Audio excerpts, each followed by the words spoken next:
السلام عليكم ورحمة الله وبركاته.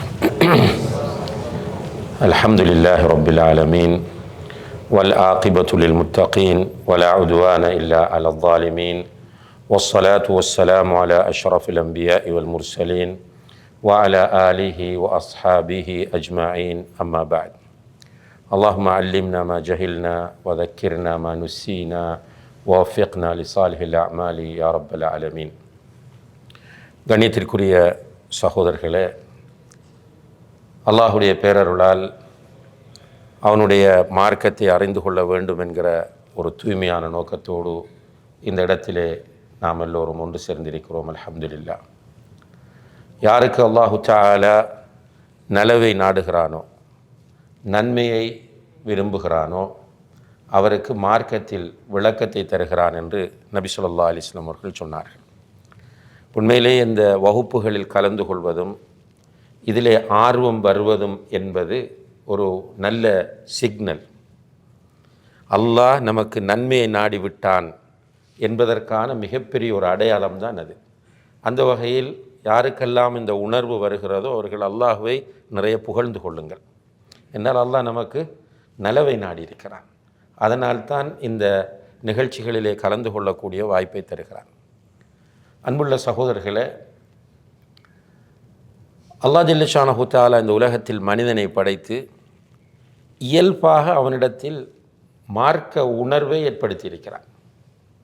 அதனால்தான் பெரும்பாலான மக்கள் ஏதோ ஒரு சமயத்தை பின்பற்றுகிறவர்களாக இருக்கிறார்கள். உலகத்தில் இருக்கிற மிக அதிகமான மக்கள் ஏதோ ஒரு சமயத்தை தான் பின்பற்றுவார்கள். நாஸ்திகம் என்று பேசுகிறவர்கள் கூட அவர்களுக்கு ஏதாவது ஆபத்துக்கள் கஷ்டங்கள் வருகிற போது கடவுளை நினைக்கிற ஒரு தன்மையோடு தான் இருக்கிறார்கள். இது ஒரு ஃபித்ரா, ஒரு இயல்பான ஒரு நிலையாகும். இப்போ உலகத்தில் பல்வேறு மதங்கள் சமயங்கள் காணப்படுகின்றன. ஆனால் அல்லாஹு தஆலா அல் குர்ஆனிலே சொல்கிறான், இன்ன தீன இந்தல்லாஹில் இஸ்லாம். அல்லாஹ்விடத்தில் அங்கீகரிக்கப்பட்ட மார்க்கம் என்றால் அது இஸ்லாம் தான் என்று சொல்கிறான். இன்னும் ஒரு இடத்திலே சொல்கிறான், வமன் யப்தகி கைரல் இஸ்லாமி தீனன் ஃபலன் யுக்பல மின்.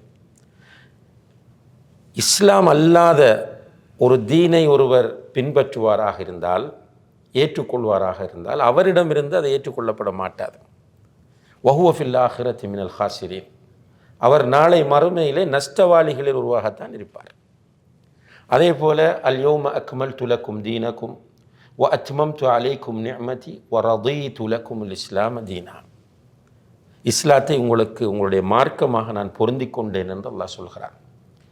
இப்போ அல்லாஹு தஆலா பொருந்தி கொண்ட, ஏற்றுக்கொண்ட சரியான மார்க்கம் இஸ்லாம் என்பதில் இரண்டாவது கருத்திருக்க முடியாது. இன்றைக்கு அதற்கு மிகப்பெரிய எடுத்துக்காட்டு என்னவென்று கேட்டால், உலகத்தில் பல்வேறு மதங்கள் இருந்தாலும் இஸ்லாத்தை நோக்கி அந்த மதங்களிலிருந்து வருகிற எண்ணிக்கை தான் அதிகமே தவிர இஸ்லாத்திலிருந்து அந்த மதங்களை நோக்கி போகிறவர்கள் என்பது இல்லை.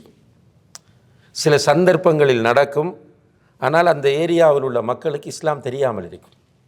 இப்போ இந்தோனேசியாவில் சில பின்னடைந்த பகுதிகளில் ஒரு காலத்தில் சிலர் முஸ்லிம்களாக இருந்தவர்கள் கிறிஸ்தவர்களாக மாறி இருக்கிறார்கள். ஆனால் அவர்கள் கிறிஸ்தவர்களாக மாறியதற்கு காரணம் என்னவென்றால், அவர்களுக்கு தீன் என்றால் என்னென்றே தெரியாது. சிலர் பிரச்சாரம் செய்ய வருகிறவர்கள் அவர்களை எப்படி ப்ரொமோட் பண்ணுவார்கள் என்றால், மெடிக்கல் கேம்ப் நடத்துவார்கள். இப்போ மெடிக்கல் கேம்புக்கு மக்கள் போவாங்க. அந்த மக்களுக்கு தீனும் கிடையாது, யாரும் அங்கே போகிறதும் இல்லை, தாவா பண்ணுறதும் இல்லை, ஆனால் பேரளவில் முஸ்லீம்கள். அப்போ அவர்களுக்கு மெடிக்கல் கேம்ப் நடத்தினால் அதில் போகக்கூடியவர்கள் கிறிஸ்தவ மதத்தை போதிக்கிறவர்களாக இருப்பார்கள். அவங்க போய் என்ன செய்வாங்கன்னு கேட்டால், செக் பண்ணிவிட்டு மருந்து கொடுப்பார்கள். அது உண்மையிலேயே மருந்தல்ல, மருந்து போல சும்மா ஜூஸை அல்லது வேறு மிட்டாய்களை கொடுப்பார்கள். சொல்லி கொடுப்பார்கள், நீங்கள் முஸ்லீம் தானே, அப்போ பிஸ்மில்லா சொல்லி இதை போடுங்கன்னு சொல்லி கொடுப்பாங்க. கொடுத்துட்டு 2 நாள் 3 நாளில் சோகமாக ஆட்டி திரும்ப வாங்கன்னு சொல்லுவாங்க. அந்த மக்களுக்கு போய் இந்த குளிசையை போட்டால் சுகமாகாது, ஏனென்றால் அது உண்மையிலேயே குளிசை இல்லை. திரும்ப போவார்கள். திரும்ப போகும்போது அவர்கள் கேட்பார்கள், நீங்கள் உங்களுடைய கடவுளை நினைத்துத்தானே குடித்தீர்கள், பிஸ்மில்லா என்று சொல்லித்தானே குடித்தீர்கள், சோமாக இல்லையா? அப்போ இதை கொண்டு போய் ஜீசஸுடைய பெயரால் குடித்து பாருங்கள், ஈசா அலைஹிஸ்ஸலாத்தினுடைய பெயரால் குடித்து பாருங்கள் என்று உண்மையான மருந்தை கொடுப்பார்கள்.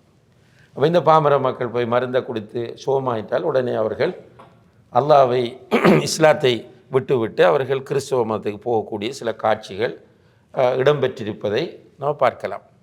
அப்போ இஸ்லாத்தை நோக்கித்தான் மக்கள் வருகிறார்கள், இஸ்லாத்திலிருந்து மக்கள் போவதில்லை. இஸ்லாத்திலிருந்து மக்கள் போகிறார்கள் என்றால் அந்த மக்களிடத்தில் இஸ்லாம் இல்லை. இதுதான் அடிப்படை. அந்த அடிப்படையில் அல்லாஹ்விடத்தில் அங்கீகரிக்கப்பட்ட மார்க்கம் இஸ்லாம் ஒன்றுதான். இந்த இஸ்லாம் என்பது அன்புள்ள சகோதரர்களே ஒரு வாழ்க்கை நெறி என்று தான் நாம் பேசுவோம். ஒரு லைஃப் ஸ்டைல். வாழ்க்கை நெறி என்றால் ஒரு மனிதன் வாழ்வதற்கு தேவையான அனைத்தும் இந்த இஸ்லாத்திலே இருக்கிறது. இந்த உலக வாழ்க்கை என்பது மிக குறுகியது. மேக்சிமம் இந்த உலகத்தில் ஒரு மனிதன் எவ்வளோ காலம் இருக்கப் போகிறான் என்றால், நபிகள் நாயகம் ஸல்லல்லாஹு அலைஹி வஸல்லம் அவர்கள் சொல்கிறார்கள், அஅமாரு உம்மதி மா பைன 60 வ 70. என்னுடைய சமுதாயத்தின் வயது 60க்கும் 70க்கும் இடைப்பட்டது என்கிறார்கள். ரசூலுல்லாஹி அலைஹி வஸல்லம் அவர்களுடைய உம்மத்தில் உள்ளவர்களுடைய வயது 60க்கும் 70க்கும் இடையில். 60க்கும் 70க்கும் இடையில் என்று சொன்னால் 65. அப்போ இந்த உலகத்தில் 65 வருஷம் தாண்டினா 70 தாண்டி இருக்கிற ஒருவர் பெரும்பாலும், விதிவிலக்காக சிலர் இருப்பார்கள், பெரும்பாலும் அவர்களுடைய பிரார்த்தனை எப்படி இருக்கும் என்றால், யா அல்லாஹ் என்னை எடுத்துரு, எனக்கு வாழ கஷ்டம், வாழ்ந்தது போதும், என்னை மூத்தாக்கி விடு என்கிற பிரார்த்தனை தான் அவர்களிடம் இருக்கும். அப்போ இந்த 70 வருடங்கள் மேக்சிமம் வாழக்கூடிய இந்த உலக வாழ்க்கைக்கு ஒரு அர்த்தம் இருக்கிறது. இப்போது நம்மை பொறுத்தவரையில் நம்முடைய இந்த காலத்தில் நம்ம பார்த்தால் அவர்களுடைய வாழ்க்கைக்கு என்ன அர்த்தம் என்று புரியாத நிலையில் தான் முஸ்லிம்களில் நிறைய பேர் வாழ்ந்து கொண்டிருக்கிறார்கள். நான் ஏன் இந்த உலகத்தில் வாழ்கிறேன், வாழ்க்கைக்குரிய ஒரு நோக்கமும் புரியவில்லை. அதே நேரத்தில் ஜாஹிலியத்தின் பக்கம் அழைக்கக்கூடிய அழைப்பாளர்கள் நிறைந்து கொண்டே இருக்கிறார்கள். அந்த ஜாஹிலியத்திற்குள் போய் நம்முடைய மக்கள் விழுகிறார்கள். அவர்களுக்கு அதிலே சுகம் கிடைக்கிறது. ஆனால் அந்த சுகத்தில் எந்த ஒரு அர்த்தமும் இல்லை, நிரந்தரமும் இல்லை. ஜாஹிலியத்தில் சொன்னால் பாவமான விஷயங்கள், இஸ்லாம் வெறுக்கக்கூடிய விஷயங்கள். உதாரணமாக இசை கேட்பது, சினிமா பார்ப்பது, அல்லது ஹராமான செலிப்ரேஷன்ஸ், இப்படியான விஷயங்களில் கூடுதல் ஈடுபாடு, போதை வஸ்துக்கள் உட்கொள்வது, கிளப்புகளுக்கு போவது. ஆனால் இதனுடைய ரிசல்ட் என்னென்னு கேட்டால் ஒன்றும் இல்லை. அன்றைக்கு சுகமாக இருக்கும், திரும்பி பார்த்தோம் என்றால் ஒன்றும் இல்லை. இப்போ இங்கே இருக்கிற நாம் நம்மை சுய பரிசோதனை செய்தால், இப்போ நமக்கு 40 வயதாக இருக்கும், 50 இருக்கும், 55 இருக்கும். இதுக்கு முன்னால் நம்ம செய்த பாவங்களை நினைத்து பாருங்கள். பாவம் செய்திருக்கிறோம் நிறைய, ஆனால் அதில் கிடைத்த பலன் என்ன? ஒன்றும் இல்லை. அப்போ இந்த வாழ்க்கைக்கு ஒரு அர்த்தம் வேண்டும். அந்த அர்த்தத்தை சொல்லித் தருகிற மார்க்கம் இஸ்லாம். அப்போ இந்த வாழ்க்கைக்குரிய அர்த்தம் என்ன என்பதை மிக தெளிவாக சொல்லுகிற மார்க்கம் இஸ்லாம் என்று சொன்னால், இஸ்லாமிய அடிப்படையில் நம்ம வாழுகிற போது தான் அந்த அர்த்தம் புரியும். இப்போ உதாரணமாக அல் குர்ஆனில் ஒரு இடத்தில் அல்லாஹு தஆலா சொல்கிறான், மன் அமில சாலிஹம் மின் ذكرٍ أو أنثى وهو مؤمن فلنحيينه حياة طيبة. யார் ஒருவர், ஆணோ பெண்ணோ, அப்படியே அல்லாஹ் சொல்கிறார், ஆணோ பெண்ணோ, யார் ஒருவர் முஃமினாக இருக்கக்கூடிய நிலையில் சாலிஹான அமல்களை செய்கிறாரோ அவரை நாம் அழகிய வாழ்க்கை, மங்களகரமான வாழ்க்கை, சந்தோஷமான வாழ்க்கை வாழச் செய்வோம் என்று அல்லாஹ் வாக்களிக்கிறார். இந்த உலகத்தில் நம் எல்லோருடைய ஆசையும் என்னென்றால் இதுதான், ஹயாத் தய்யிபா. ஏன் படிக்கிறீர்கள்? மகிழ்ச்சியான வாழ்க்கை. ஏன் சம்பாதிக்கிறீர்கள்? மகிழ்ச்சியான வாழ்க்கை. உங்களுடைய பிள்ளைகள், பெற்றோர், குடும்பம் எல்லாவற்றையும் விட்டுவிட்டு ஏன் நீங்கள் கத்தாருக்கு வந்திருக்கிறீர்கள்? பணம் சம்பாதிக்க வேண்டும். எதற்காக பணம் சம்பாதிக்க வேண்டும்? மகிழ்ச்சியாக வாழ்வதற்கு. இப்போ ஒவ்வொன்றின் பின்புலத்திலும் இதுதான் இருக்கும், மகிழ்ச்சியான வாழ்க்கை என்று இருக்கும். ஆனால் அந்த மகிழ்ச்சி நமக்கு இருக்கிறதா? பணத்தின் மூலம் ஒரு மனிதனுக்கு மகிழ்ச்சி கிடைக்கிறதா? பதவிகளின் மூலம் ஒரு மனிதனுக்கு மகிழ்ச்சி கிடைக்கிறதா? உலக இன்பங்களின் மூலம் ஒரு மனிதனுக்கு மகிழ்ச்சி கிடைக்கிறதா? அப்படி கிடைக்க வேண்டும் என்றால் பெரும் பெரும் பணக்காரர்கள் எல்லாரும் மகிழ்ச்சியாக இருக்க வேண்டும். பெரும் பெரும் பதவியில் உள்ளவர்கள் மகிழ்ச்சியாக இருக்க வேண்டும். இன்றைக்கு தனிப்பட்ட ரீதியிலே ஒவ்வொரு மனிதனும் மனச்சாட்சியோடு நம்மோடு பேசினால் பெரும்பாலானவர்கள் நிம்மதியாக இல்லை. ஸ்ட்ரெஸ், மன அழுத்தம், டென்ஷன். ஊருக்கு இங்கே வந்தால் என்ன சொல்லுதுண்டா, ஒரு 2 வருஷத்தில் ஊருக்கு போவோம். ஊருக்கு போய் ஒரு 3 மாதம் இருந்துட்டோம்டா திரும்ப கத்தாருக்கு போவோம். இங்கே வந்து கொஞ்ச நாளையில் திரும்ப பிரச்சனை. சந்தோஷமாக இருப்பது போல இருக்கிறது. உங்களுடைய சகோதரர்களோடு பேசி கொண்டிருக்கும் போது இந்த சிட்டி, ஏசியன் சிட்டி, இதில் இருக்கிற அக்கோமடேஷனை பற்றி சொன்னார்கள். அங்கே மாஷா அல்லாஹ் வைஃபை இருக்கிறது, டைமுக்கு சாப்பாடு இருக்கிறது, நல்ல ஃபெசிலிட்டிஸ். ஆனால் எவ்வளோ ஃபெசிலிட்டிஸுக்குள்ளே இருந்தாலும் தூங்கும்போது 1000 யோசனைகள், கவலைகள். இப்போ அல்லாஹ் சொல்லுகிறான், உங்களை நிச்சயமாக நாம் மங்களகரமான, மகிழ்ச்சியான, சந்தோஷமான வாழ்க்கை வாழச் செய்வோம். இப்போ இந்த வாழ்க்கையை நீங்கள் அனுபவிக்க வேண்டும் என்றால் 2 விஷயம் உங்கள்கிட்ட வரும். ஒன்று என்ன? ஈமான். அடுத்தது அமல் சாலிஹாத். இந்த 2ம் இருந்தால் ஹாப்பினஸ் என்பது, ஹாப்பியான லைஃப் என்பது நம்முடைய வாழ்க்கையில் இருந்து கொண்டே இருக்கும் அல்லாஹ்வுடைய உதவியை கொண்டு. அதனால் நம்ம பார்க்குறோம், இந்த ஸ்டைலில் வாழக்கூடியவர்கள் சில நேரங்களில் ஓலை குடிசைகளில் இருப்பார்கள், நிம்மதியாக தூங்குவார்கள். அவர்களுக்கு டென்ஷன் இருக்காது, கூலாக இருப்பார்கள், நோய் இல்லை, ப்ரெஷர் இல்லை. ஏனென்றால் அவர்களிடம் ஈமான் இருக்கிறது, அமல் சாலிஹாத் இருக்கிறது. இப்போ உண்மையிலே அன்புள்ள சகோதரிகளே, மகிழ்ச்சியாக சந்தோஷமாக வாழ்வது தான் எல்லோருடைய ஆசை.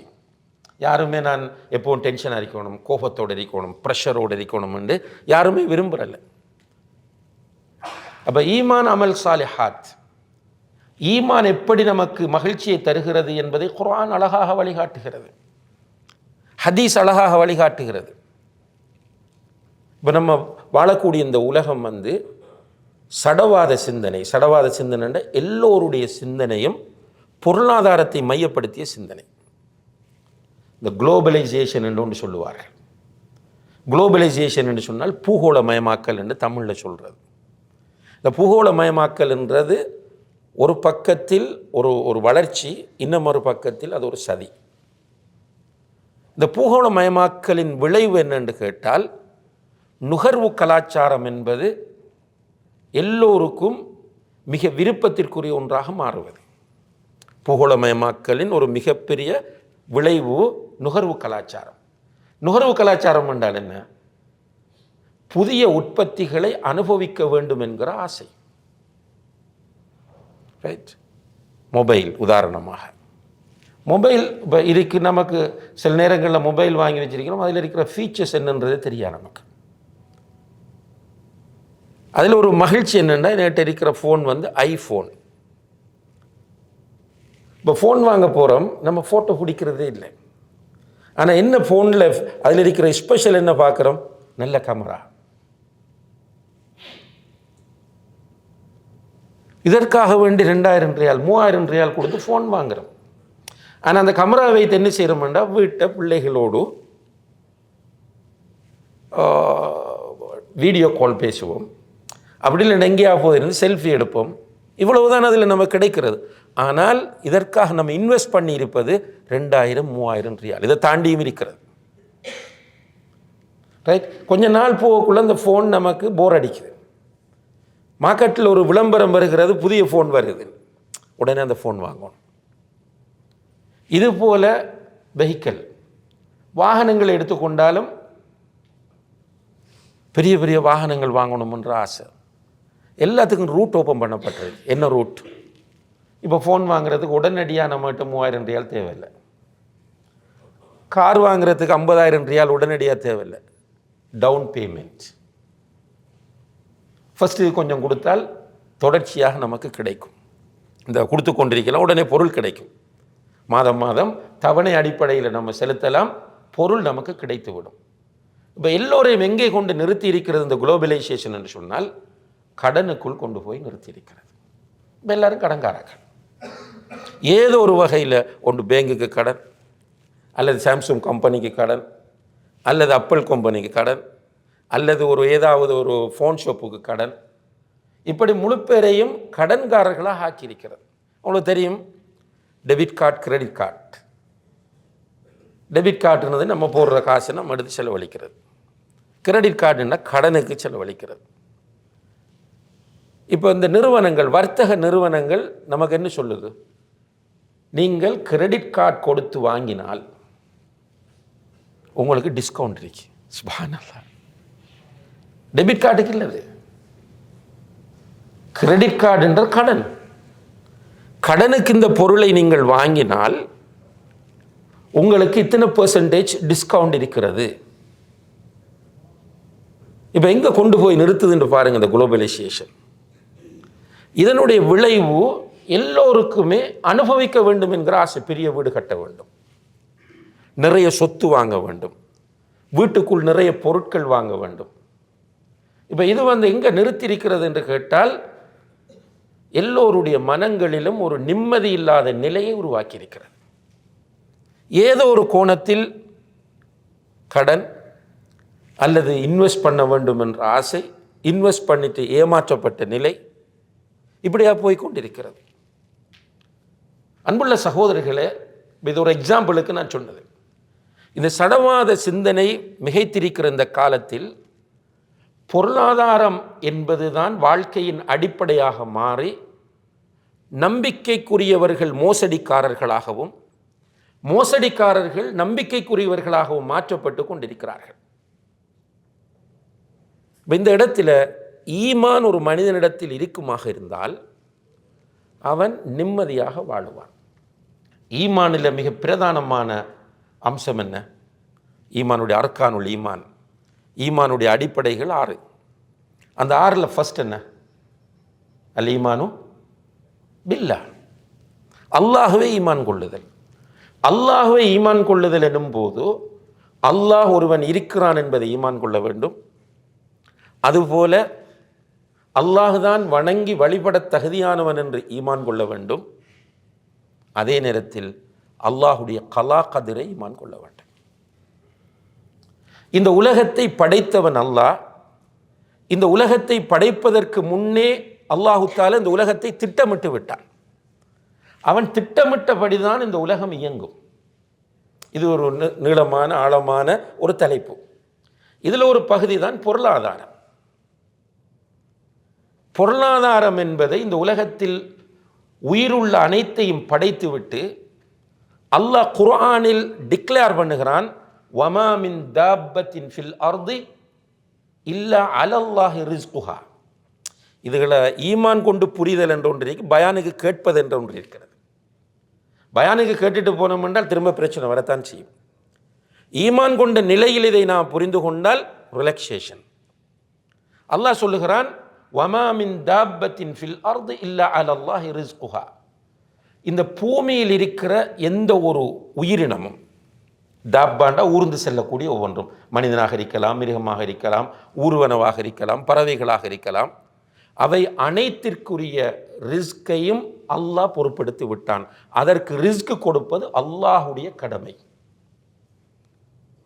இன்னும் ஒரு இடத்திலே அல்லாஹ் சொல்கிறான், வலா தக்துலு அவுலாதக்கும் ஹஷ்யத இம்லாக்.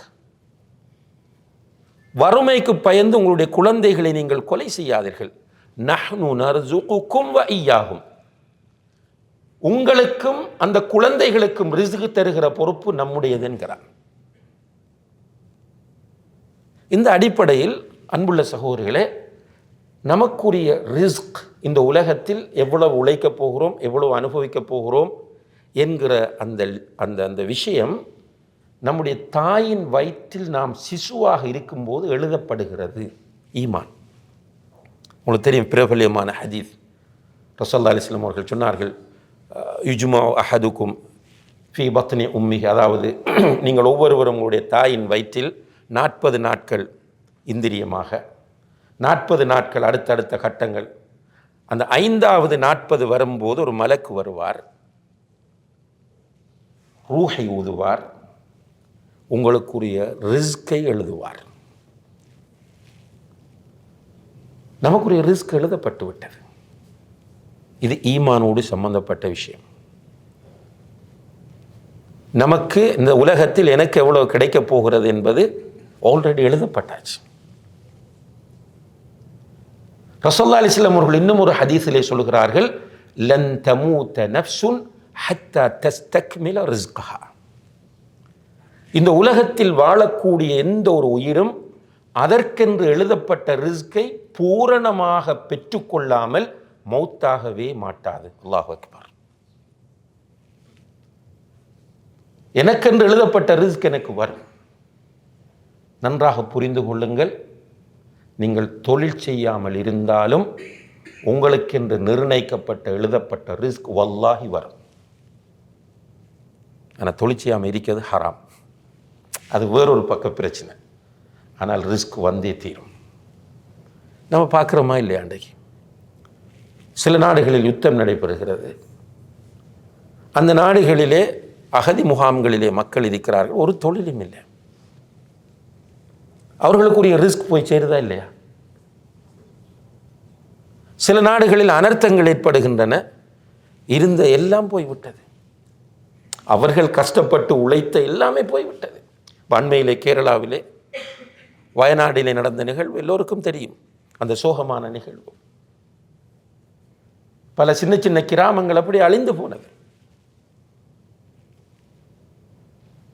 மௌத்தானவர்கள் போக எஞ்சியவர்கள் ஒன்றும் இல்லை. கட்டிய வீடு இல்லை, அவர்கள் வாங்கிய நிலம் இல்லை, வைத்திருந்த வாகனங்கள் இல்லை, நகைகள் இல்லை, உடுப்புடவைகள் இல்லை, எந்த ஒரு சொத்தும் கிடையாது. அவ்வளவும் ஜீரோ. அடுத்த செகண்ட் அவர்களுக்குரிய ரிஸ்க் போய் சேருகிறதா இல்லையா? உழைக்கல்ல தரம். கவலையோடு உட்கார்ந்திருக்கிறார்கள். குடும்பத்தில் இத்தனை பேர் மௌத். இவ்வளவு இழந்து விட்டோம் என்றால் உட்கார்ந்திருக்கும் போது ஒரு பணக்காரன் வந்து சொல்கிறார், நான் 400 வீடுகள் கட்டி தருகிறேன். இன்னும் ஒருவர் வந்து சொல்கிறார், நான் இத்தனை கோடி ரூபாவை உங்களுக்காக வேண்டி தருகிறேன். யாரு தாரது? அல்லாஹ். எழுதப்பட்ட ரிஸ்க் வரும். அப்ப இந்த விஷயத்தில் தெளிவோடு நம்ம முயற்சி செய்தால் பொறாமை வராது, காழ்ப்புணர்வு வராது, ஏமாற்றுவதற்குரிய சிந்தனை வராது. நமக்கு வரக்கூடிய ரிஸ்கை சாப்பிடும்போது ரசூலுல்லாஹி அலைஹி வஸல்லம் சொல்றாங்க, ஒரு முரடு தண்ணி நீங்கள் குடித்து விட்டு அல்ஹம்துலில்லாஹ் என்று சொல்வது, ஒரு கவளம் உணவை தின்று விட்டு அல்ஹம்துலில்லாஹ் என்று சொல்வது, அவருக்கு அதன் மூலம் அல்லாஹு தஆலா நிறைய நன்மைகளை தருகிறார். இங்கே மிக முக்கியமாக நம்ம கவனிக்க வேண்டிய விஷயம், அன்புள்ள சகோதரர்களே, நம்முடைய ஈமான். அதே போல நீங்க பாருங்க, நமக்கு அடுத்த டென்ஷனை ஏற்படுத்துகிற இழப்புகள். பொருளாதாரம் எப்படி நமக்கு டென்ஷனை தருதோ அதே போல இழப்புகளும் நமக்கு டென்ஷனை தருது. கவலை வரலாம், ஆனால் அது நீடிக்கக்கூடாது, விரக்திக்கு போகக்கூடாது. இஸ்லாம் நமக்கு என்ன சொல்லுது என்றால், இழப்புகள் என்பதும் நிர்ணயிக்கப்பட்டவை. அழகான ஒரு எக்ஸாம்பிள், உம்மு சுலைம் ரலியல்லாஹு அன்ஹா அவர்களுடைய விஷயம். எல்லோருக்கும் தெரிந்த சம்பவம். அவருடைய கணவன் வீட்டை விட்டு போகிற போது குழந்தை சுகையினமாக இருக்கிறது. அவர் திரும்பி வருகிறார். வருவதற்குள் குழந்தை வஃபாத்தாகிவிட்டது.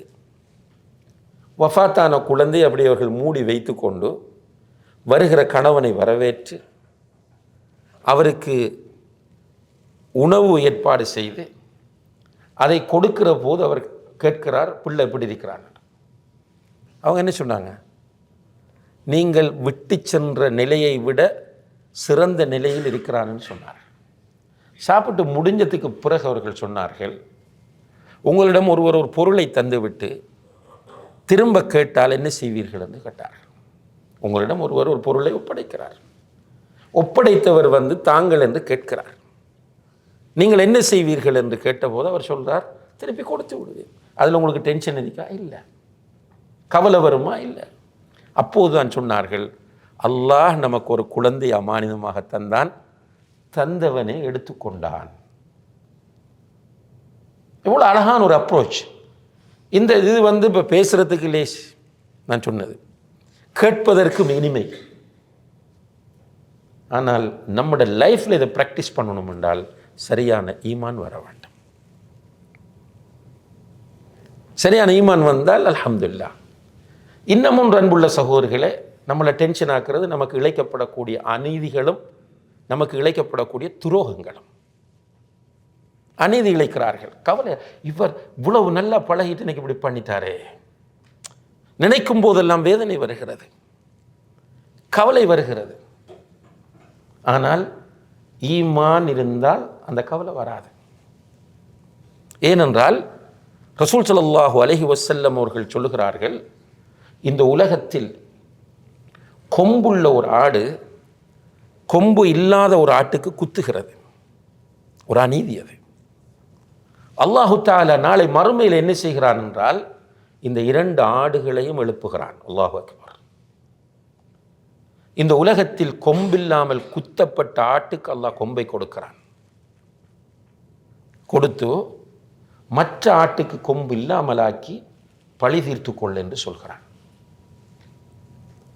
மிருகம் பகுத்தறிவில்லாதது, அதுக்கு தக்லீஃபே கிடையாது. அப்படியான ஒரு மிருகத்திற்கே நீதி வழங்கப்படுகிறது என்றால் நமக்கு நீதி கிடைக்குமா? கிடைக்காதா? அதனால் அல்லாஹ்வுடைய தூதர் சொல்கிறார், அத்ததுரூன மனில் முஃப்லிஸ். முஃப்லிஸ் யார் என்று உங்களுக்கு தெரியுமா என்று கேட்டார்கள். முஃப்லிஸ் என்றால் தமிழ்நாட்டில் திவாலானவன் என்று சொல்வார்கள், நம்ம வங்குரோத்தானவன் என்று ஸ்ரீலங்காவில் சொல்றது பேங்க்ரப்ட். திவாலானவன், பேங்க்ரப்ட் ஆனவன் யார் என்று கேட்டார்கள். இப்போ உண்மையாக திவாலான பேங்க்ரப்ட் நம்ம சொன்ன ஒரு கட்டத்தில் ஸ்ரீலங்கா திவாலா ஆயிட்டு. என்ன திவாலா ஆயிடுச்சு? ஒன்றுமில்லை, நாட்டில் கையிருப்பு எதுவும் இல்லை, கடனும் தலைக்கு மேல். இதுதான் திவாலாகிறது என்று சொல்வது. அப்போ சஹாபாக்கள் சொல்லுகிறார்கள், அல் முஃப்லிசு ஃபீனா மல்லா தீனார லஹு வலா திர்ஹம். தீனாரும் திர்ஹமும் இல்லாமல் இருக்கிறவர், தீனார்ண்டா தங்க காசு, திர்ஹம்ண்டா வெள்ளி காசு, இது இல்லாமல் இருக்கிறவர் தான் முஃப்லிஸ் என்று சொன்னார்கள். ரசூலுல்லாஹி அலைஹி வஸல்லம் சொன்னார்கள், இல்லை, இவன் திவாலானவன் அல்ல. உண்மையிலே திவாலானவன் யார் என்றால், இந்த உலகத்தில் ஒருவன் முஸ்லீமாக இருந்து தொழுவான், நோன்பு பிடிப்பான், இன்ன புற அமல்கள் செய்வான். ஆனால் யாராவது ஒருவனுக்கு ஏசியிருப்பான், அடித்திருப்பான், அநியாயமாக அவனுடைய சொத்துக்களை சாப்பிட்டிருப்பான், அநியாயமாக இரத்தம் ஓட்டியிருப்பான். மற்றவனுக்கு அநீதி இழைத்து விட்டு பெரிய ஹாஜி, பெரிய ஆபிதாக அங்கே வந்து நிற்பார். அல்லாஹு தஆலா என்ன செய்வான் என்றால், அநீதி இழைக்கப்பட்டவனுடைய இந்த அநீதி இழைத்தவருடைய நன்மைகளை எல்லாம் எடுத்து அநீதி இழைக்கப்பட்டவனுக்கு கொடுப்பான். இவர் தொழுத தொழுகை, இவருடைய நோன்பு, இவர் ஓதின குர்ஆன், இவர் செஞ்ச திக்ர், இவர் செய்த சதகா எல்லாத்தையும் எடுத்து இவரால் அநீதிக்கு உள்ளாக்கப்பட்ட நிலையில் அங்கே வந்திருக்கிறானே அவனுக்கு கொடுத்து சுவர்க்கத்துக்கு அனுப்புவான். ஆனால் கை சேதம், அந்த மனிதனுடைய பர்சனல் பாவங்கள், அல்லாஹ்க்கும் அவனுக்கும் இடையில் உள்ள பாவங்கள் நிறைய. இவ்வளவு நன்மை எடுத்தும் அவனால் சுவர்க்கம் போக முடியாது. இப்போ அல்லாஹ் என்ன செய்கிறான் என்றால், அவனுடைய பாவங்களையும் எடுத்து இந்த அநீதி இழைத்தவருக்கு கொடுத்து விட்டு அவனை சுவர்க்கத்துக்கு அனுப்புகிறான், இவனை நரகத்துக்கு அனுப்புகிறான். எனவே இவன்தான் முஃப்லிஸ், இவன்தான் திவாலாவன். என்ற போகக்குள்ள சலாத்தோட, ஜக்காத்தோட, சௌமோட போனவன் கடைசியில் முதலையும் இழந்து அடுத்தவனுடைய நஷ்டத்தை மறுமையில் சுமக்கிறான். இது சஹீஹ் முஸ்லிமில் வரக்கூடிய ஒரு ஆதாரபூர்வமான ஹதீஸ். இதை ஈமான் கொள்ளுகிற ஒருவர், மறுமை ஈமான் கொண்டு மறுமையில் இப்படி நடக்கும் என்று ஈமான் கொள்ளுகிற ஒருவர், தனக்கு எவ்வளவுதான் அநீதி இழைக்கப்பட்டாலும் அவருக்கு ஒரு சந்தோஷம் இருக்கும். வருவான், எடுப்பான் என்று, நம்மளை ரிலீஸ் பண்ணுவான் என்று. இப்போ இஸ்லாத்தை நம்ம பின்பற்றி வாழும்போது நிம்மதியாக வாழலாம். இப்போ உதாரணத்துக்கு இந்த ஈமானில் இந்த பகுதியை நான் சொன்னேன். அதே போல் அல்லாஹ் என்ன சொல்றான், மன் அமில சாலிஹன் மின் ذكر أو أنثى وهو مؤمن فلنحيينه حياة طيبة. ஈமான் இருக்கணும். அடுத்தது சாலிஹான அமல்கள். சாலிஹான அமல்கள் அத்தனையுமே நமக்கு இந்த உலகத்தில் வாழ்க்கைக்கு அர்த்தத்தை தரக்கூடியவை. இப்போ வெஸ்டர்ன் கண்ட்ரீஸில் உள்ள நிறைய பேர் கீழைத்தைய உலகத்தை நோக்கி வருகிறார்கள். இப்போ இந்தியாவிலாம் போய் பார்த்தா நிறைய கோயில்களில் நிறைய பேர் இருக்கிறாங்க வெள்ளக்காரர்கள். என்னடா அவன் நினைக்கிறான் நம்மகிட்ட காசு இருக்கு, அவன்கிட்ட எத்தனையோ பேங்கில் உள்ள கிரெடிட் கார்ட்ஸ் இருக்கும், நிறைய பொருளாதாரம் இருக்கிறது, ஆனால் நிம்மதி இல்லை. அவன் நினைக்கிறான் ஆன்மீகத்தில் நிம்மதி இருக்கிறது என்று கோயிலுக்கு வருகிறான், சில ஆசிரமங்களுக்கு வருகிறான், சில நேரங்களில் சில தர்காக்களுக்கும் பாரான். ஆனால் அதில் நிம்மதி கிடைக்குமாண்டா? கிடைக்காது. அமல்களில் நிம்மதி இருக்கிறது, தொழுகையில் நிம்மதி இருக்கிறது, திக்ரில் நிம்மதி இருக்கிறது, குர்ஆன் ஓதுவதில் நிம்மதி இருக்கிறது, சதக்கா செய்வதில் நிம்மதி இருக்கிறது. இப்படி நம்ம செய்யக்கூடிய ஒவ்வொரு அமலிலும் நிம்மதி இருக்கிறது. ஸ்பெஷலாக நிம்மதியை பெற்றுத்தரக்கூடிய பெரிய ஒரு விஷயமாக இஸ்லாத்தில் நமக்கு தரப்பட்டிருப்பது திக்ர். அல்லாஹ் நேரடியாகவே சொல்கிறான், அலா பி திக்ரில்லாஹி தத்மஇன்னுல் குலூப். அல்லாஹ்வை திக்ர் செய்வதன் மூலம் உள்ளம் அமைதி அடையும். இப்போ டென்ஷன் உண்மையில் நம்ம நிறைய பேர் ஒரு டைப்பாக நாக்கள் இருக்கிறாங்க அப்படின்னால் அவங்க டென்ஷனை வெளியே காட்ட மாட்டாங்க, அவர்களுடைய மன அழுத்தத்தை வெளியே காட்ட மாட்டாங்க, ஆனால் உள்ள மன அழுத்தம். ரைட். இப்போ இவர்களுக்கு அல்லாஹ் சொல்கிற சொல்யூஷன் என்ன? நீ மார்க்கப்பற்றோடு இரு, அல்லாஹ்வை நிறைய திக்ர் செய். காலையில் எழுந்ததும் ஓத வேண்டிய திக்ர்கள் இருக்கிறது.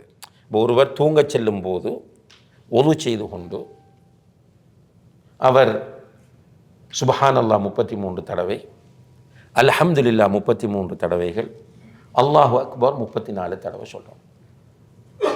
அதுக்கு பிறகு குல் சூறாக்களை கை அப்படி வைத்து கொண்டு குல் ஹு அல்லாஹு அஹத், குல் ரப்பில் ஃபலக், குல் ரப்பின் நாஸ் என்பதை ஓதி கையில் கொண்டு ஊதணும்.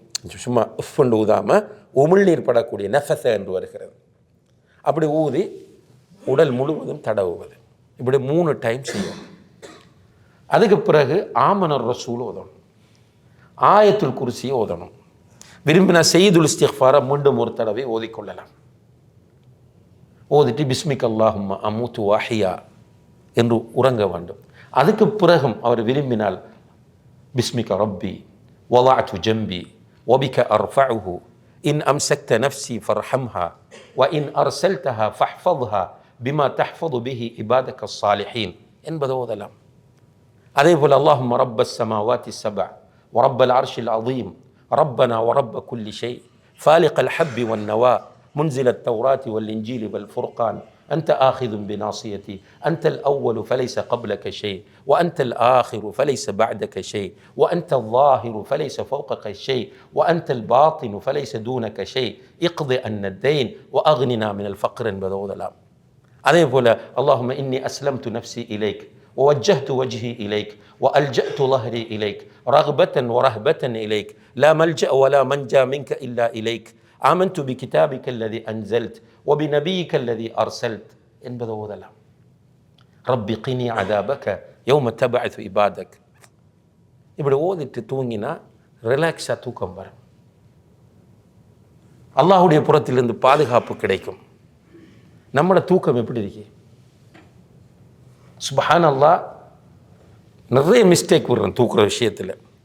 அதில் ஆக மோசமான மிஸ்டேக் என்னென்றால் தூங்குகிற நேரத்தில் இந்த ஃபோனோடு தூங்குவது.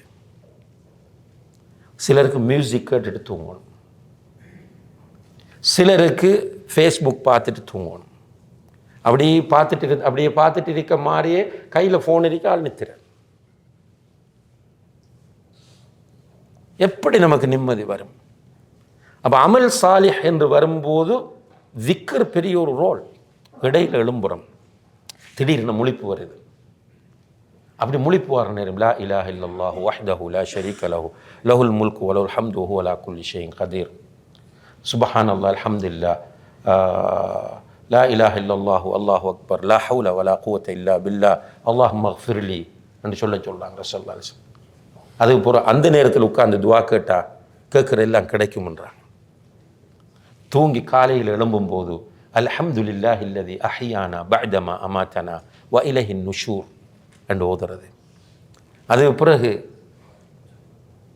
மஸ்ஜிது போகிறது, தொழுகையோடு சம்மந்தப்பட்ட துவாக்கள் திக்ருகளை ஓதிச்சு காலையில் தொழுத இடத்துல உட்கார்ந்து, ஃபஜ்ருக்கு பிறகு தொழுத இடத்துல உட்கார்ந்து காலையில் ஓத வேண்டிய துவாக்கள் அவ்வளவையும் திக்ருகளையும் ஓதுறது.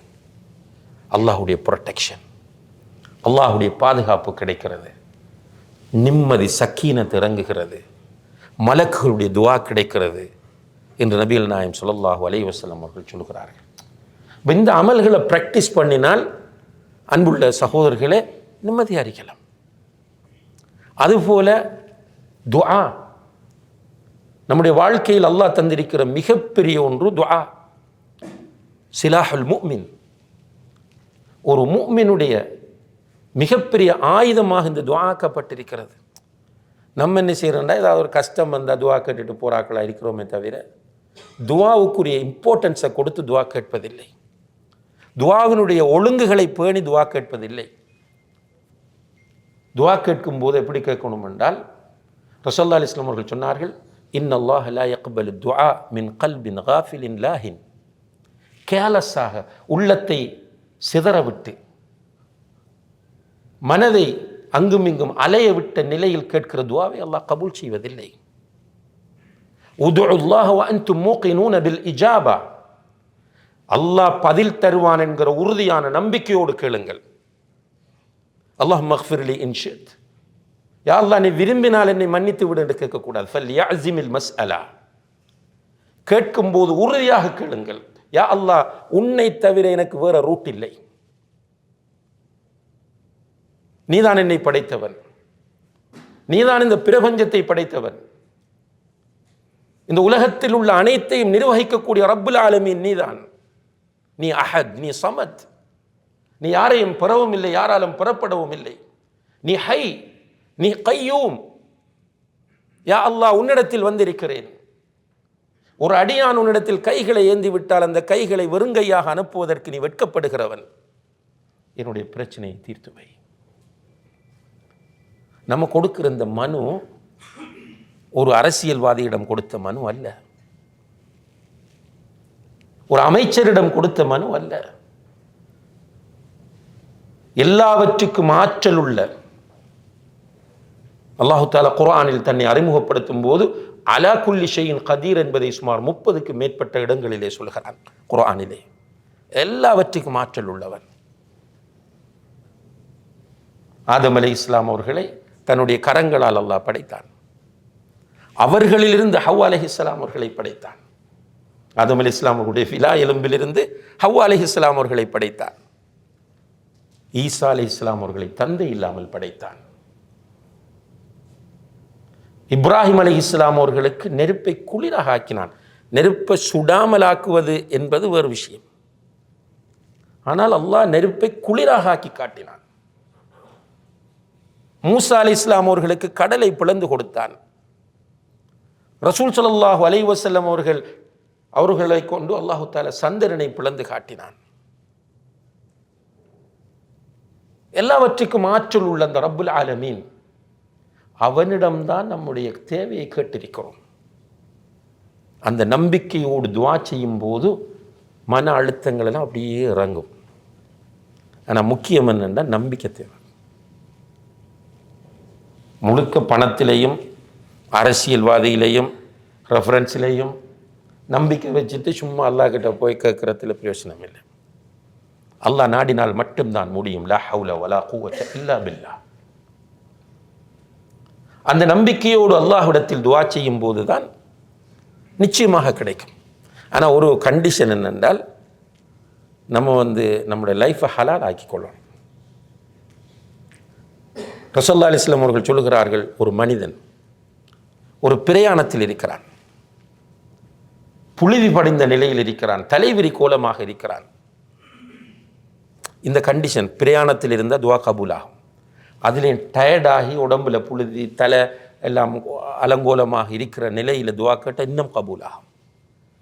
அதில் பிரயாணங்கள் இருக்கும்போது துஆ கேளுங்க. ஃப்ளைட்டில் வச்சு, காரில் வைத்து, கையை தூக்கி கேட்கலாம், தூக்காமலும் கேட்கலாம். ரசூலுல்லாஹி அலைஹி வஸல்லம் அவர்கள் சொல்கிறார்கள், ஒரு பிரயாணி பிரயாணத்தில் இருக்கும்போது துஆ செய்கிறான். தன்னுடைய 2 கரங்களையும் அல்லாஹ்வை நோக்கி உயர்த்துகிறான். யா ரப், யா ரப் என்று மன்றாடுகிறான். மத்அமுஹு ஹராம் வ மல்பஸுஹு ஹராம் வ மஷ்ரபுஹு ஹராம் வ குதிய பில் ஹராம் ஃபஅன்னா யுஸ்தஜாபு லஹ்.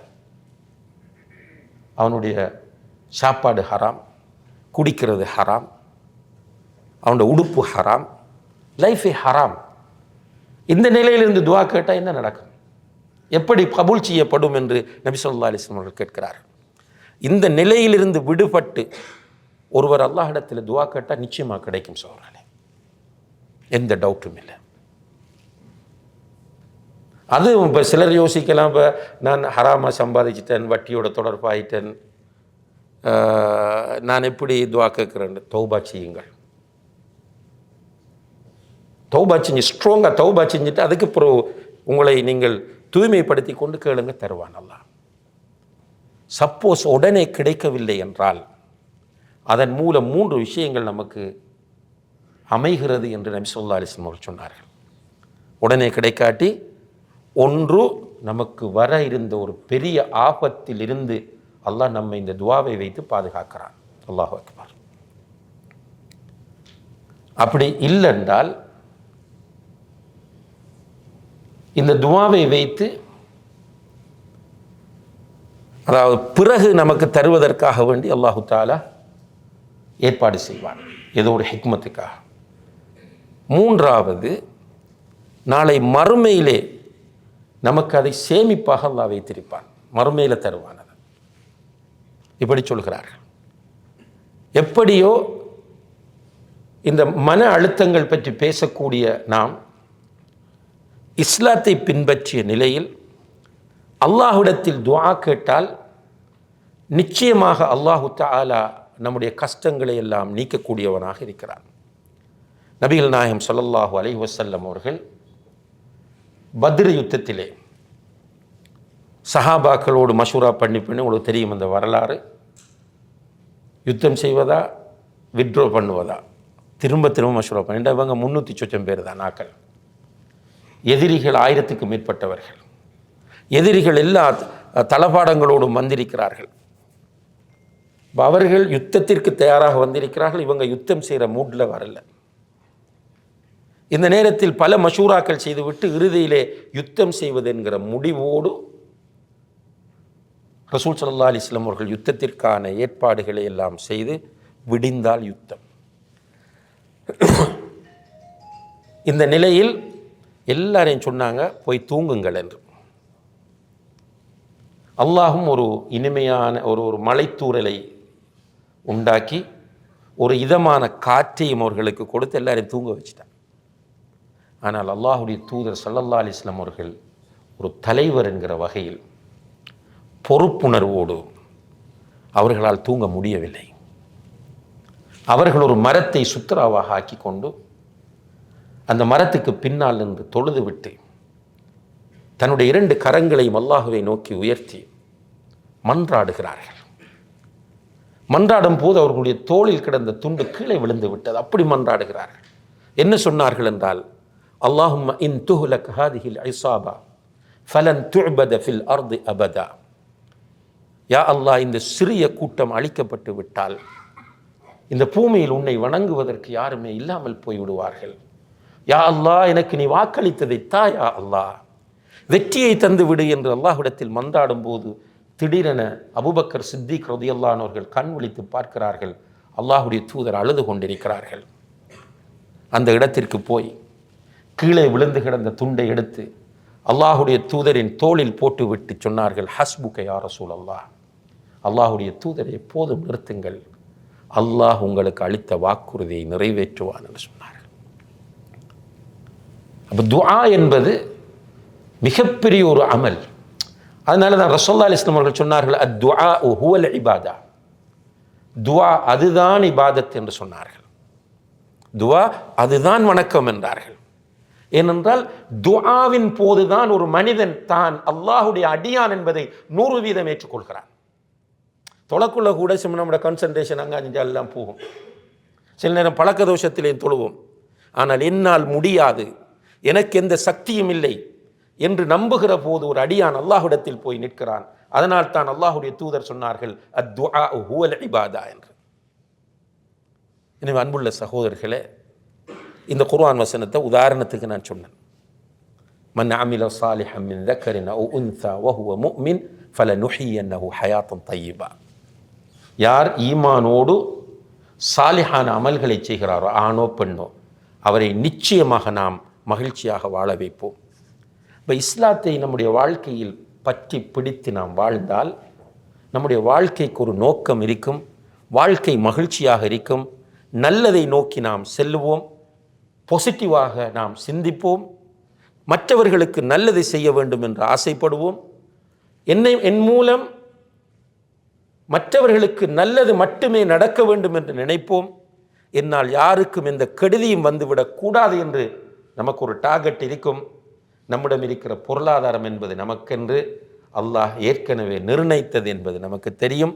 எனவே பொறாமை, பெருமை, காழ்ப்புணர்வு, வஞ்சகம், சதி செய்தல் போன்ற கெட்ட குணங்களிலிருந்து நாம் விடுபடுவோம். எனவே அன்புள்ள சகோதரர்களே, அல்லாஹ் நமக்கு தந்திருக்கிற மிகப்பெரிய கிஃப்ட் இந்த தீனை ஏற்றுக்கொள்ள அல்லது இந்த தீனில் பிறக்க வைத்திருப்பது தான் என்பதை எப்போது நாம் புரிந்து கொள்கிறோமோ அப்போது இந்த மார்க்கத்தை பற்றி பிடித்து வாழக்கூடியவர்களாக நாம் இருப்போம். இந்த மார்க்கத்தை பற்றி பிடித்து வாழ்ந்தால் நிச்சயமாக இந்த உலகத்தில் நாம் மகிழ்ச்சியாக இருப்போம். எல்லாம் வல்ல அல்லாஹ் ஜல்ல ஷானஹு தஆலா அப்படியான மகிழ்ச்சியான சந்தோஷமான வாழ்க்கையை நம் எல்லோருக்கும் தந்தருள்வானாக. வ ஆஹிரு தஅவானா அனில் ஹம்துலில்லாஹி ரப்பில் ஆலமீன். வஸ்ஸலாமு அலைக்கும் வரஹ்மத்துல்லாஹி வபரகாத்துஹு.